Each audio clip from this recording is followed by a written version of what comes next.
It's just a quick shopping trip, Linda said, waving dismissively as she grabbed her designer purse from the passenger seat. The kids are sleeping anyway, and I'll only be 20 minutes tops. I watched through the rearview mirror as my twin toddlers, Emma and Nathan, napped peacefully in their car seats, completely unaware of their grandmother's casual disregard for their safety. My name is Madison Cooper, and at 32, I never imagined I'd be standing in a mall parking lot, arguing with my mother-in-law about basic childcare. The July heat was already intense at 11 a.m., and despite the covered parking spot, I could feel sweat beading on my forehead. Linda, you can't leave them in the car, I said firmly, reaching for the back door. I'll wake them up and take them with me to my appointment. We can reschedule your shopping trip. She rolled her eyes the same way she'd been doing since I married her precious son James 5 years ago. Don't be dramatic, Madison. The car's in the shade, and the windows are cracked. Besides, moving them now will just ruin their nap schedule. You're always going on about their precious schedule. Before I could respond, my phone buzzed. It was the dental office confirming I was on my way. I was already running late for my root canal, a procedure I'd been putting off for weeks. Linda had insisted she could watch the kids, and James had assured me his mother was more than capable. Look, Linda continued, adjusting her expensive silk blouse. I raised James just fine, and he survived. You modern mothers are so overprotective. It's suffocating. I hesitated, my hand still on the car door. The dentist had been clear. They'd have to reschedule it if I was late, and the pain in my tooth was becoming unbearable. Linda had watched the twins before, though never for more than an hour and always at our house. 20 minutes? I confirmed, hating myself for even considering it. Maximum, she promised, already turning toward the mall entrance. I just need to pick up a few things. The sales associate is holding them for me. I should have known better. I should have trusted my instincts. But between the throbbing pain in my jaw and Linda's dismissive confidence, I made a decision that would haunt me forever. I'll be done in about 2 hours, I called after her. Call me if they wake up, and I'll have James come get them. She waved without turning around, her heels clicking against the pavement as she disappeared through the glass doors. 2 hours later, I emerged from the dentist's office, my mouth numb and my mind foggy from the procedure. I had 6 missed calls, none from Linda. Instead, they were all from an unknown number. As I listened to the first voicemail, my blood ran cold. Mrs. Cooper, this is Officer Martinez with the local PD. We need you to come to the Oakbrook Mall immediately regarding your children. I've never driven so fast in my life. The entire way there, my mind raced with horrible possibilities. Why hadn't Linda called? Where were my babies? The July heat had only intensified, and even with the windows cracked. When I arrived, there were 2 police cars and an ambulance in the parking lot. My legs nearly gave out when I saw them. But then I heard a familiar cry. Emma's cry. They were alive. Officer Martinez met me before I could reach the ambulance. Your children are okay, he said quickly, clearly recognizing the panic on my face. Overheated and distressed, but okay. The paramedics are checking them now. How? I started, but he was already leading me toward a security officer holding a tablet. We need you to see this footage, Officer Martinez said grimly. Your mother-in-law left the children in the car at 11:15 a.m. Security cameras show her entering multiple stores, trying on clothes, having lunch at the cafe. I watched in horror as the timestamp on the footage kept advancing. Linda, browsing leisurely through racks of clothes. Linda, sipping wine at the cafe. Linda, getting a manicure at the nail salon. All while my babies were locked in a hot car. A parking attendant noticed the children at 1:45 p.m. Officer Martinez continued. They were crying and clearly in distress. The temperature inside the car had reached dangerous levels, even with the windows cracked. Where is she? I demanded, my voice shaking with rage. Where is Linda? Still getting her nails done when we found her, the security officer said, his disgust evident. She seemed genuinely surprised we were making such a big deal about it. That's when I saw her, being escorted out of the mall by another officer, her fresh manicure gleaming, shopping bags in hand, looking more annoyed than concerned. Our eyes met, and she had the audacity to look offended. Madison, she called out, tell them they're overreacting. The children are fine. I checked on them, eventually. I turned away from her, rushing toward the ambulance where a paramedic was holding Nathan. Emma was sitting on the bumper, drinking water, her face red and tear-stained. When they saw me, they both started crying again, reaching for me with desperate arms. As I held them close, breathing in their overheated but alive scent, I heard Linda's voice behind me. "This is ridiculous." I raised James, and he turned out just fine.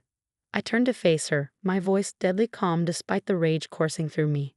"Officer Martinez," I said, loud enough for everyone to hear, "I want to press charges."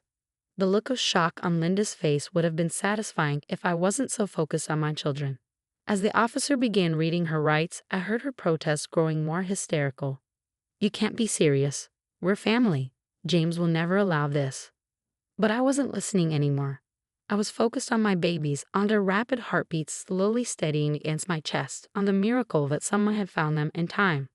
Linda had no idea what was coming, but she was about to learn that some lines you can't uncross. And this was just the beginning. "You're being ridiculous, Madison," James shouted, pacing our living room later that night. "She's my mother. You can't seriously be pressing charges." I sat on the couch, watching my twins finally sleep peacefully in their playpen beside me. The pediatrician had cleared them but advised monitoring them closely for the next 24 hours. Every time I looked at them, I remembered the paramedic's words. 20 more minutes in that car. "Your mother left our children to die so she could go shopping," I said, keeping my voice low to avoid waking them. "She didn't check on them for almost 3 hours, James. 3 hours in a hot car." "She made a mistake." He ran his hands through his hair, frustration evident on his face. "But she's family. We don't press charges against family." "A mistake?" I stood up, anger finally breaking through my calm exterior. "A mistake is forgetting to buy milk. A mistake is being 10 minutes late. She abandoned our babies in a hot car to get a manicure." James's phone buzzed again, probably his sister Vanessa, who'd been calling nonstop since Linda was released on bail. The family had closed ranks around her immediately, painting me as the villain who was tearing the family apart. The police showed me the security footage. I continued pulling out my phone. "Want to see your mother browsing designer handbags while our children could have been dying? Or maybe the footage of her having wine at lunch. She even posted selfies from the nail salon." James looked away, but I pressed on. The parking attendant said they were soaked with sweat, screaming. Emma was trying to climb out of her car seat. Nathan had vomited. "Do you understand how close we came to losing them?" "Mom's devastated," James said weakly. "She's been crying all evening. She said she lost track of time." "Lost track of time?" I laughed bitterly. "She told the police they were overreacting." "She didn't even apologize, James. She was more worried about her interrupted manicure than our children." My phone buzzed. A text from my sister Kate, a lawyer who'd been helping me navigate the legal aspects of the situation. "The prosecutor wants to meet tomorrow morning," I told him. "They're taking this very seriously. Child endangerment, criminal negligence." "If you do this," James said, his voice hard, "if you send my mother to jail, I'll never forgive you." I looked at him for a long moment, this man I'd loved for 7 years, who was now choosing his mother's comfort over his children's safety. "If I don't do this," I replied quietly, "I'll never forgive myself." The next few days were a blur of police statements, meetings with prosecutors, and endless calls from James's family. Linda had already started spinning her version of events, claiming she checked on the kids regularly and that I was exaggerating the situation to hurt her. But the security footage didn't lie. Neither did the temperature readings from inside the car or the medical reports from the paramedics.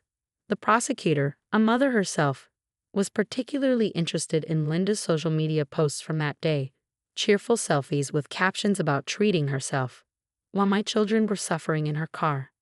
"This case is pretty straightforward," Kate told me over coffee, reviewing the documentation. "The evidence is overwhelming, and her lack of remorse makes it worse. She's likely looking at serious charges." "James is barely speaking to me," I admitted, stirring my untouched coffee. "His whole family thinks I'm a monster for not dropping the charges." Kate reached across the table and squeezed my hand. "You're protecting your children. If James can't understand that, maybe he needs to reevaluate his priorities." That evening, I arrived home to find Linda sitting in my living room. James stood by the fireplace, arms crossed. "We need to talk," he said. "No," I replied, my voice firm. "She's not supposed to be here. The bail conditions." "Madison, please," Linda interrupted, her eyes red from crying. I'm sorry, okay. I made a terrible mistake, but surely we can handle this as a family. Think about what this will do to James, to everyone.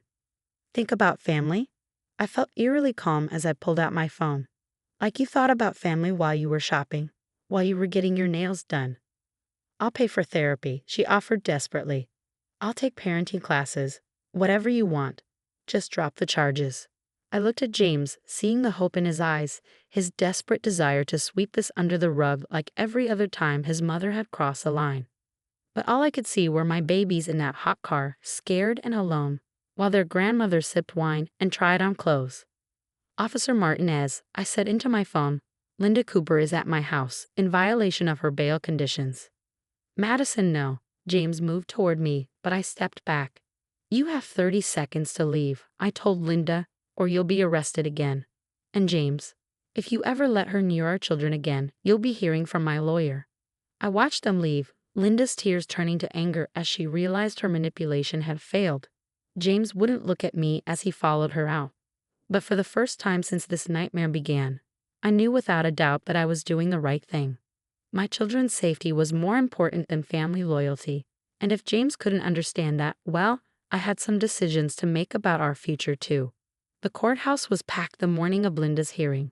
James's entire family had shown up to support her, shooting me dirty looks as I walked in with Kate by my side. James sat with them, avoiding my eyes. 3 months had passed since that day at the mall. James and I were separated now, his choice, after I refused to drop the charges. He'd moved in with his sister Vanessa, claiming he needed space to think. That space apparently included dating his high school sweetheart, according to his recent social media posts. All rise, the bailiff called as Judge Peterson entered the courtroom. I sat up straight, my hands clasped tightly in my lap. Linda stood at the defendant's table, dressed conservatively in a navy suit that probably cost more than my monthly salary. She'd spent the past months playing the role of the devastated grandmother, giving tearful interviews to anyone who would listen about how I was destroying her family. But the prosecution had been thorough. They played the security footage, showing Linda's casual disregard for my children's safety. They presented the medical reports, the temperature readings from the car, and the social media posts that showed her complete lack of concern while my children were suffering.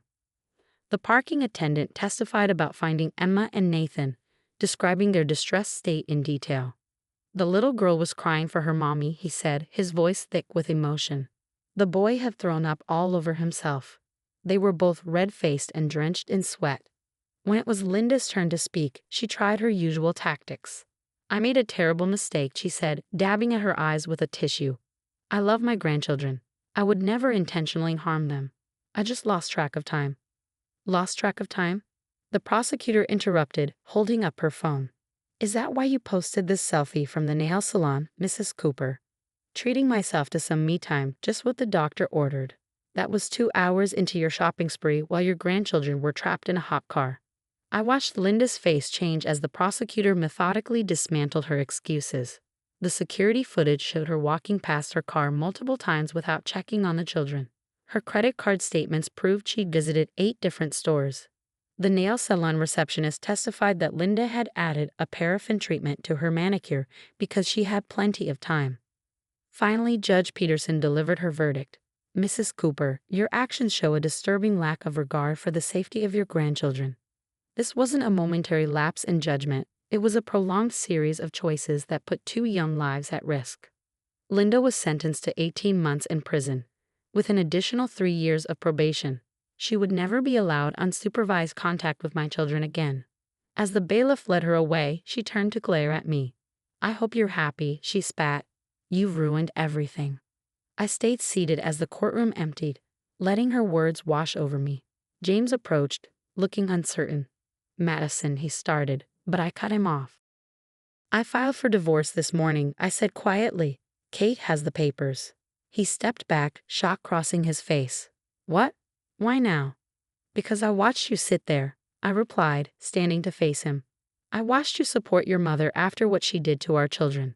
And I realized something. This isn't about her anymore. It's about what you're teaching our kids about love and safety and family. I love our children, he protested weakly. But you love your mother's approval more, I said. And I won't let Emma and Nathan grow up thinking that's what love looks like.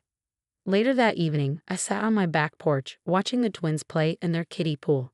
They'd recovered from their ordeal, though Emma still had nightmares sometimes. Nathan was more clingy than before, needing constant reassurance that I wouldn't leave him. Kate joined me, handing me a glass of wine. "You did the right thing," she said, seeing my expression, both with Linda and with James. "I know," I replied, smiling as Emma splashed her brother, their giggles filling the air. "It's just not how I imagined things would turn out." My phone buzzed. A text from Vanessa, probably another angry tirade about family loyalty.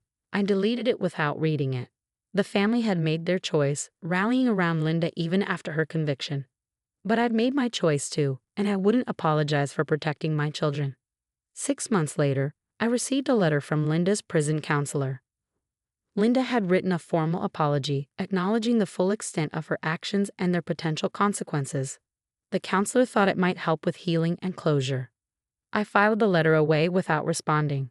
Maybe someday, when the kids were older, I'd tell them about their grandmother, about that day at the mall, about why we don't see that side of the family anymore. But for now, we were building our own kind of family, one based on love, respect, and the understanding that real family protects each other, no matter what. Emma climbed into my lap, her hair still damp from the pool. "Love you, Mommy," she said, snuggling close. "Love you too, baby," I replied, holding her tight. "Always and forever." And in that moment, I knew without a doubt that every hard decision, every painful consequence had been worth it, because my children were safe, and that was all that mattered.